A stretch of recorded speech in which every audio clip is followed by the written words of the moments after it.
이 시간은 하나님의 말씀 제가 성경 봉독하겠습니다. 신명기 7장 6절로 11절 말씀입니다. 신명기 7장 6절로 11절 말씀 구약성경 273쪽에 있습니다. 그 앞에 자막에도 나와 있습니다. 제가 봉독하겠습니다. 너는 여호와 내 하나님의 성민이라. 내 하나님 여호와께서 지상 만민 중에서 너를 자기 기업의 백성으로 택하셨나니 여호와께서 너희를 기뻐하시고 너희를 택하심은 너희가 다른 민족보다 수요가 많기 때문이 아니니라. 너희는 오히려 모든 민족 중에 가장 적으니라. 여호와께서 다만 너희를 사랑하심으로 말미암아 또는 너희의 조상들에게 하신 맹세를 지키려 하심으로 말미암아 자기의 권능의 손으로 너희를 인도하여 내시되 너희를 그 종되었던 집에서 애굽 왕 바로의 손에서 속량하셨나니 그런즉 너는 알라. 오직 내 하나님 여호와는 하나님이시요 신실하신 하나님이시라. 그를 사랑하고 그의 계명을 지키는 자에게는 천대까지 그의 언약을 이행하시며 인애를 베푸시되 그를 미워하는 자에게는 당장에 보응하여 멸하시나니 여호와는 자기를 미워하는 자에게 지체하지 아니하시고 당장에 그에게 보응하시느니라. 그런즉 너는 오늘 내가 내게 명하는 명령과 규례와 법도를 지켜 행할지니라. 아멘. 오늘 종교개혁주일입니다. 제가 그동안 종교개혁주일은 조영원 목사님께 이제 설교 부탁을 하고 있는데 오늘 제목은 종교개혁 택함받은 백성의 책임이라고 하는 제목으로 조영원 목사님께서 말씀 전하시겠습니다.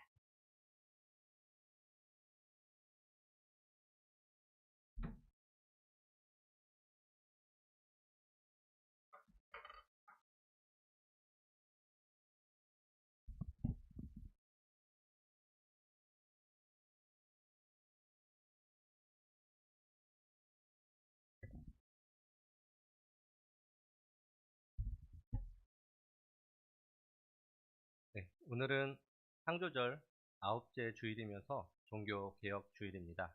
종교개혁을 기억하는 이날, 우리는 단지 과거를 회상하는 것이 아니라 그 속에 담긴 깊은 의미와 오늘을 살아가는 우리에게 주님께서 주시고자 하는 교훈을 함께 생각해보는 시간이 되길 바라봅니다.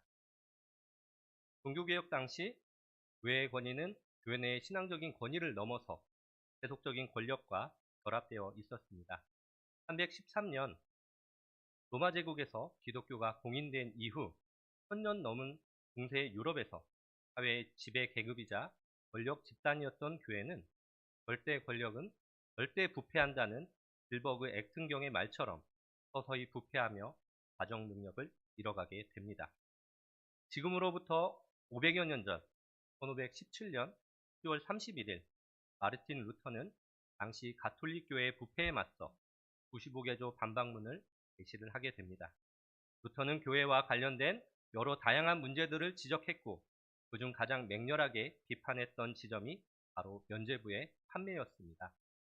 면죄부는 본래 죄로 인한 형벌을 일시적으로 면제해 주거나 짧게 줄여주는 역할을 했던 것입니다. 이는 신자들이 올바른 신앙생활을 할 수 있도록 교회가 돕는 방편이었습니다. 그러나 면죄부의 신학적인 의미가 시간이 지나면서 왜곡되기 시작합니다. 시간이 지나면서 면죄부는 더 이상 신앙적인 회개나 기도를 요구하지 않고 돈으로 구입할 수 있는 성별 감명증으로 전락하게 됩니다. 이러한 부분을 마르틴 루터와 같은 종교개혁자들이 강하게 비판을 하게 됩니다. 루터는 구원이 돈으로 살 수 없는 하나님의 은혜임을 강조하며 면죄부 판매를 부정한 것으로 간주했습니다. 그렇다면 교회는 왜 면죄부를 팔려고 했을까요? 가장 큰 이유 중 하나가 바로 재정의 문제였습니다. 당시 교황이었던 레오 10세는 로마에 있는 성 베드로 대성당을 재건축하려는 그런 계획이 있었는데요. 이 성당이 지금도 아시겠지만 그 당시 유럽에서 가장 웅장한 건축물이었습니다. 이것을 재건축하려고 하다 보니 1517년 교황청이 성 베드로 대성당의 재건 비용을 마련하기 위해서 면죄부 판매를 대대적으로 장려를 합니다. 그리고 신자들 사이에서는 면죄부를 구입하면 천국에 갈 수 있다는 왜곡된 믿음이 널리 퍼지기 시작합니다. 또한 가톨릭 교회는 중세 동안 대규모 토지와 재산을 소유하면서 세속적인 권력도 행사를 했었습니다. 광대한 영토와 재산 관리에 들어가는 막대한 운영 비용을 면죄부 판매를 부추기게 된 또 다른 요인이 됩니다. 루터는 이러한 교회 조치들이 구원의 본질적인 의미를 상업화시키고 신앙의 오염을 가져왔다고 비판한 것입니다.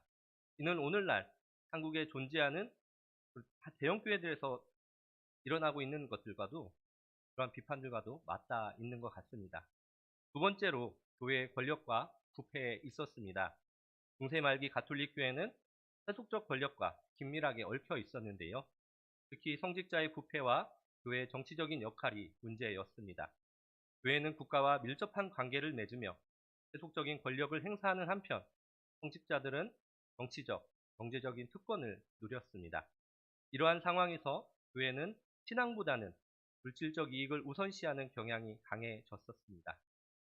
고위 성직자들이 돈을 주고 교회 직책을 파고파는 성직 매매, 그 당시 이것을 시몬이라고 했는데요. 이것들이 성행했으며 교구직과 교구의 과도한 겸임도 빈번했습니다. 이는 교회의 신뢰를 훼손시켰고 면죄부 판매와 같은 비도덕적인 행위가 합리화되는 배경이 되었던 것입니다. 면죄부 판매는 죄를 돈으로 사면받을 수 있다는 잘못된 신학적인 개념에 기반합니다. 그리고 이것은 당시 교회에 내재한 다양한 문제들을 극명하게 보여주는 대표적인 사례였습니다. 루터는 이 잘못된 체제를 개혁하지 않으면 교회뿐만이 아니라 사회 전체의 정의가 무너진다고 경고했었습니다. 그렇기에 종교개혁은 단순히 교회 내부의 문제 해결이 아닌 사회 전체의 개혁을 촉구한 사건입니다. 앞에서 언급해드린 것처럼 그 시기 교회는 단순히 종교적인 기관이 아니라 사회적 기득권층이었고 이 기득권이 바로잡히지 않으면 사회적인 불의는 계속될 수밖에 없었던 현실이었습니다. 즉, 종교개혁은 신학적인 개혁을 넘어서서 사회개혁의 시작이었습니다. 그저 종교개혁을 통해서 우리 개신교가 나왔구나 이 정도가 아니라요. 이 종교개혁 이후에 전 유럽은 전쟁터가 됩니다. 가톨릭 교회 체제에서 벗어나기 위한 개신교인들의 노력은 30년에 걸친 긴 전쟁이 일어나게 됩니다. 유럽의 19개국이 이 전쟁에 있었고요. 그 전쟁의 중심지였던 독일 같은 경우는 전체 인구의 3분의 2가 사망하게 됩니다. 유럽 전체로 따지게 되면 800만 명이나 되는 사람들이 사망하게 됩니다. 사상자가 아니라 사망자만 800명이었던 그런 끔찍한 전쟁이었습니다. 이 끔찍한 전쟁은 1648년 베스트팔렌 조약으로 인해서 개신교가 종교로 인정받으면서 끝을 맺게 됩니다. 어찌 보면 우리 개신교는 수많은 피와 희생 위에서 자라난 그런 종교라고 할 수 있습니다. 이런 역사적 배경에서 볼 때 종교개혁은 교회 부패를 비롯한 사회적 불의를 바로잡고 정의롭고 공평한 사회를 세우기 위한 노력이었음을 기억해 주시길 바랍니다. 오늘 함께 읽으신 신명기 7장 6절에서 11절 말씀은 하나님께서 이스라엘 백성을 선택하신 이유와 그들에게 부여된 책임에 대해서 쓰여져 있습니다. 이 구절들은 단순히 과거 이스라엘 민족을 향하신 하나님의 약속에 국한된 것이 아니라 종교개혁주의를 맞아서 현재를 살아가고 있는 그리고 이 시대를 살아가고 있는 우리가 어떻게 살아가야 할지를 다시 한번 상기시켜 줍니다. 먼저 6절 읽어드리겠습니다. 너는 여호와 내 하나님의 성민이라. 내 하나님 여호와께서 지상 만민 중에서 너를 자기 기업의 백성으로 택하셨나니. 이 구절은 우리가 하나님의 백성으로 선택받았다는 사실을 선언하고 있습니다. 하나님께서는 이스라엘을 모든 민족 중에서 특별하게 선택하셨고 그들을 성민, 즉 거룩한 백성으로 삼으셨습니다. 이것은 단순히 특권이 아니라 우리에게 거룩한 책임이 있다는 것을 의미합니다. 종교개혁 시대에도 이와 같은 택하심이라는 개념은 매우 중요한 의미가 있습니다. 마르틴 루터와 같은 종교개혁자들은 교회가 부패하고 성경적 진리에서 벗어난 현실을 보며 하나님의 택한 백성으로서 교회가 회복되어야 함을 외쳤습니다. 교회는 거룩한 백성으로서 거룩함과 정직함을 지켜야 하며 세속적인 욕심에 빠져서는 안 된다는 그들의 메시지는 오늘을 살아가는 우리에게도 큰 의미가 있을 것입니다. 이어서 7절입니다.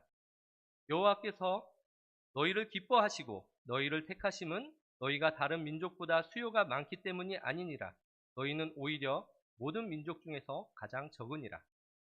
이 말씀은 하나님께서 이스라엘을 택하신 이유가 그들의 능력이나 수적 우세 때문이 아님을 분명히 말하고 있습니다.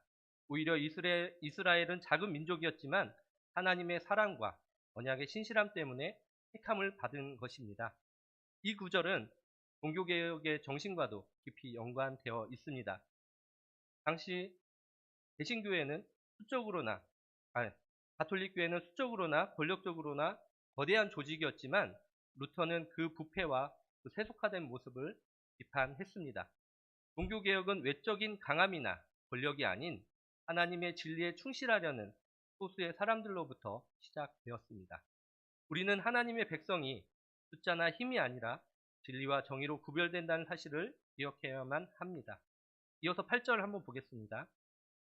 여호와께서 다만 너희를 사랑하심으로 말미암아 또는 너희의 조상들에게 하신 맹세를 지키려 하심으로 말미암아 자기의 권능의 손으로 너희를 인도하여 내시되 너희를 그 종 되었던 집에서 애굽 왕 바로의 손에서 속량하셨나니.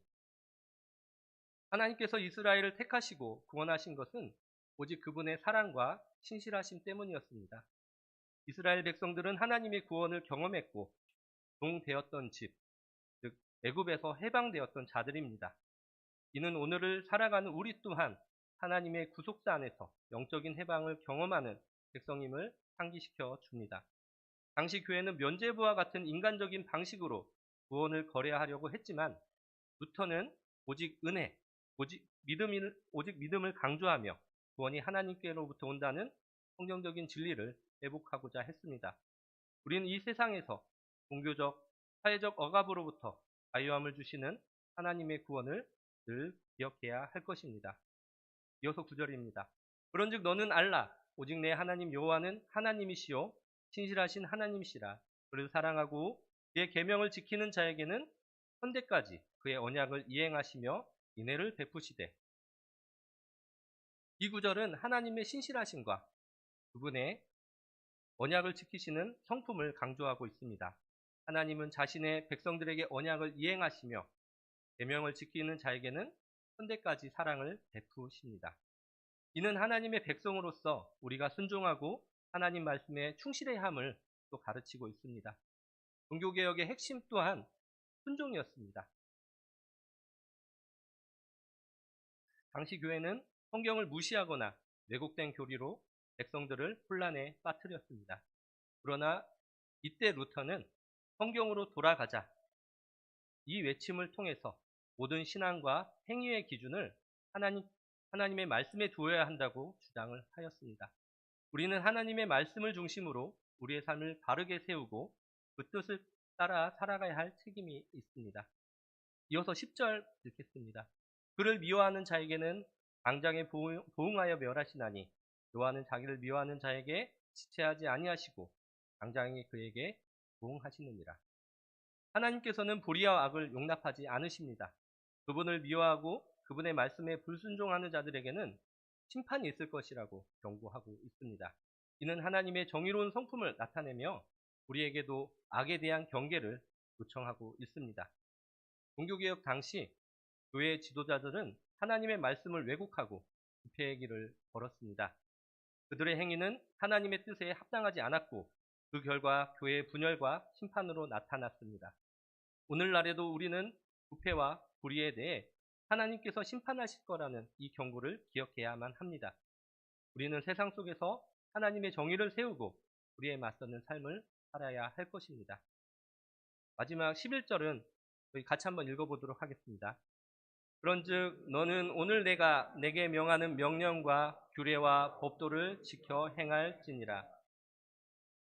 이 마지막 구절은 하나님의 계명을 지키는 것이 선택받은 백성의 의무임을 명확히 하고 있습니다. 하나님 말씀에 순종하고 그분의 법을 지키는 것이 우리의 삶의 중심이 되어야 합니다. 종교개혁이 바로 말씀으로부터의 회복을 외친 운동이었다는 점에서 이 구절은 우리에게도 깊은 의미를 전달합니다. 루터는 모든 그리스도인이 하나님의 말씀에 따라 살아야 하고 교회는 진리의 수호자로서 말씀을 온전히 가르쳐야 한다고 외쳤습니다. 우리도 하나님께서 주신 명령과 법도를 따라 살아감으로써 이 세상에서 거룩한 백성으로 구별되어야 합니다. 오늘은 종교개혁 주일입니다. 동시에 12구 이태원 참사 2주기를 맞는 주일이기도 합니다. 159명이 희생된 이태원 참사는 우리 국민들에게 큰 충격과 고통함을 안겨주었습니다. 사랑하는 이들을 잃은 가족들과 친구들, 그리고 그 아픔을 함께 느끼는 이 땅의 모든 이들에게 여전히 깊은 상처로 남아 있습니다. 우리는 이 슬픔 속에서 어떻게 하나님의 뜻을 묻고 고통 가운데서 희망을 찾을 수 있을까요? 앞에서 제가 말씀드린 것처럼 우리는 마르틴 루터의 개혁이 단순히 제도나 교리의 변화만을 의미하지 않는다는 것을 기억해야만 합니다. 루터의 95개조 반박문 중에서 제1조를 제가 읽어드리겠습니다. 우리들의 주님이시며 선생이신 예수 그리스도께서 회개하라고 말씀하실 때 그것은 신자들의 전 생애가 참회가 되어야 한다는 것을 의미한다. 루터가 교회에게 던진 첫 번째 외침은 회개하라였습니다. 95개 조항의 첫머리에서 그는 진정한 신앙의 시작이 회개로부터 비롯됨을 강조했습니다. 이는 인간의 연약함과 한계를 인정하고 하나님의 뜻을 맞추어 우리의 삶을 돌이키라는 강력한 요청이었습니다. 오늘 우리에게 이 외침은 이태원 참사와 같은 비극을 바라보라는 외침이기도 합니다. 사회의 구조적인 문제, 안전 불감증, 타인의 아픔에 무관심했던 우리 자신을 돌아보는 계기가 되어야 합니다. 루터의 개혁은 단순히 교회 내의 개혁을 넘어서 우리 마음의 변화를 요구합니다. 우리가 진정으로 하나님의 뜻을 따르며 우리 사회와 공동체를 더 안전하고 사랑이 넘치는 곳으로 만들기 위한 회개와 결단이 필요한 때입니다. 저는 이태원 참사가 일어났었던 2022년 10월 29일 토요일 저녁을 잊지 못합니다. 제가 그날 토요일이었는데 교회에서 일을 마치고 한 저녁 6시경에 집에 왔었습니다. 저희 딸 연우가 태어난 지 이제 100일 정도가 되었을 때였는데요. 저희 아내가 집에만 계속 있고 아기만 보다 보니까 너무 답답하다는 그런 이야기를 했었습니다. 그래서 이런 말을 듣다 보니까 잠시 이태원에 택시라도 타고 가서 바람이라도 쐬고 올까? 이런 이야기를 나눴었거든요.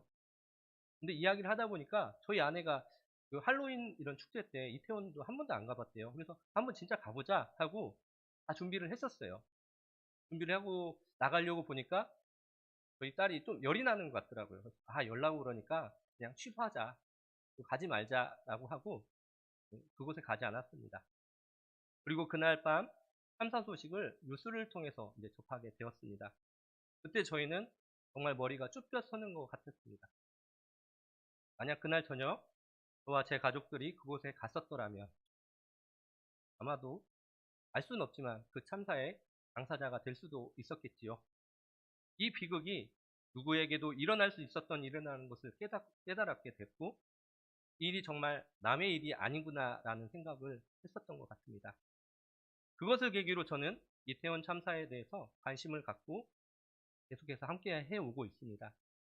이태원 관련된 간담회, 추모제, 기도회 등이 열리면 시간이 허락하는 한 참석했었습니다. 49제를 맞아서 영정사진을 들고 유족들과 함께 사제동단 종교인들과 함께 이태원에서 광화문으로 행진할 때도 또 시청광장에 분향소를 지을 때도 그리고 그것을 저지하려는 경찰들을 맨 앞에서 막아낸 종교인들 중에 저 역시 함께하고 있었습니다.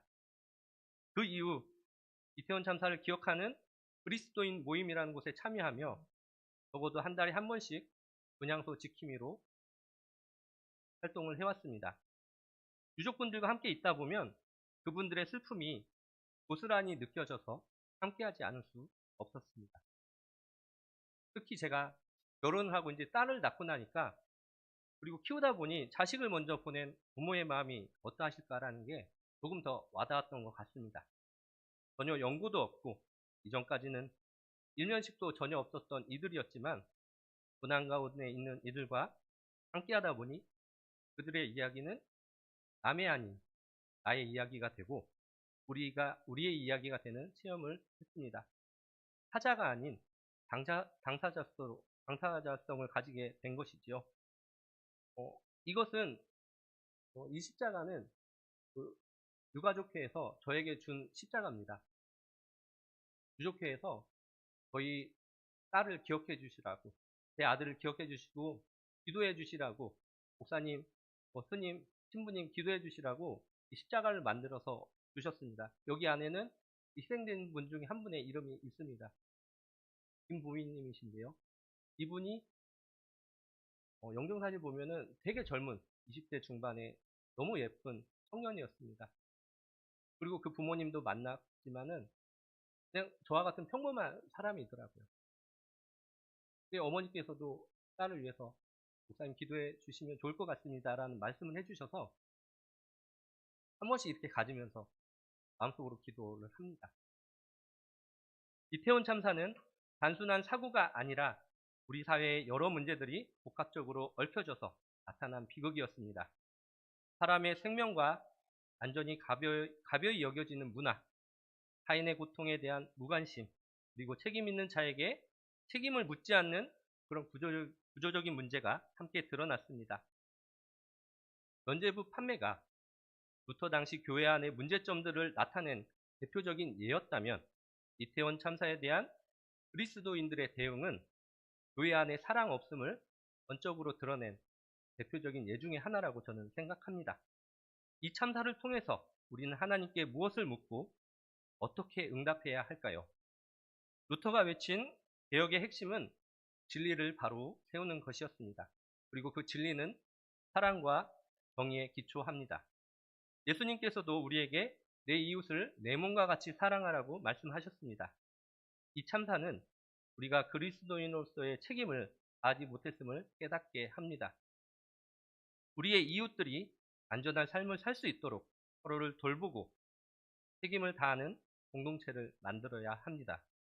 루터의 개혁 정신은 바로 이곳에서부터 시작되고 살아납니다.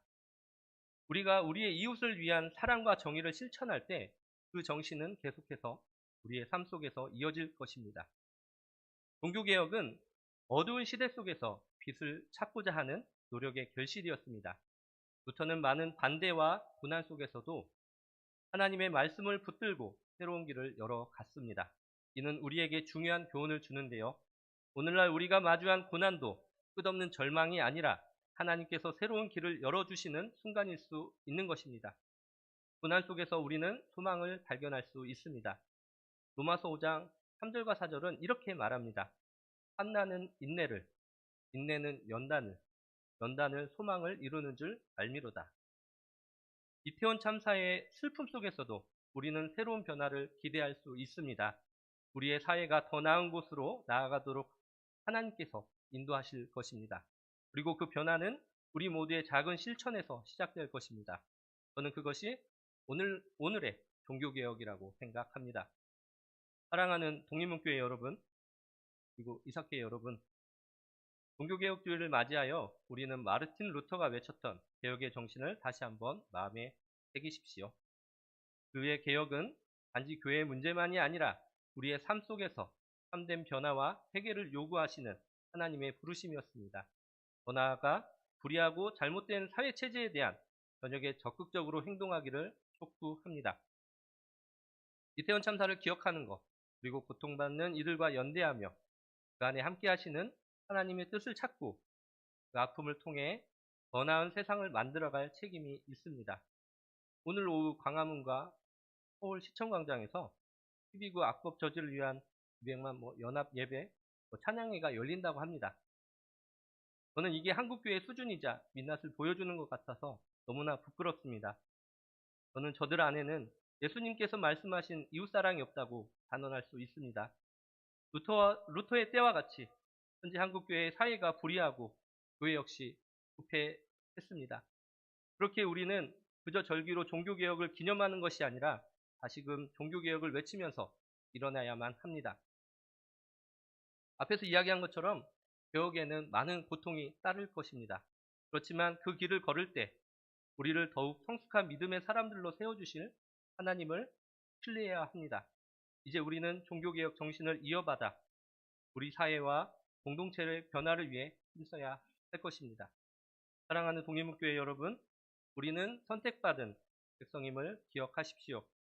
하나님께서 우리에게 주신 이웃을 사랑하고 정의를 실천하는 삶을 통해 하나님의 나라가 이 땅에 임하도록 함께 노력합시다. 잠시 침묵으로. 고통받는 이들을 위해서, 슬픔에 있는 이태원 유가족들을 위해서 잠시 침묵으로 기도하겠습니다.